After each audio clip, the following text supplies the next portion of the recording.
নমস্কার, আমি অ্যাস্ট্রোলজার পার্বতী চক্রবর্তী। আজকে এসেছি আপনাদের সাথে একটি অ্যাস্ট্রোলজিক্যাল টিপস শেয়ার করতে।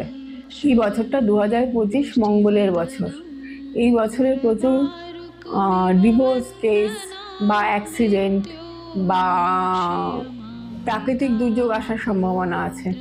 তো যেটা ভগবান সৃষ্টি করছে সেটা তো কাটানো খুবই অসম্ভব, তবুও আমি বিবাহিত জীবনের ছেলে মেয়েদের জন্য, বিশেষ করে হাজবেন্ড ওয়াইফদের জন্য একটি ছোট্ট টিপস বলি। তো এক্ষেত্রে আমাদের বশীকরণ দেবতা হলেন ভগবান কামদেব। তো সেক্ষেত্রে যদি হাজবেন্ড ওয়াইফ ডিভোর্সের সিচুয়েশন থাকে, সেক্ষেত্রে হাজবেন্ড বা ওয়াইফ একমাত্র এদের দুজনের মধ্যেই ওম কামদেবায় নমঃ এই মন্ত্রটি যদি প্রয়োগ করা হয়, সেক্ষেত্রে কিন্তু হাজবেন্ড ওয়াইফ সম্পর্ক বেঁচে যাবে। দিনে 3 বার এবং একবার যখন নেবে চোখে চোখ রেখে 3 বার।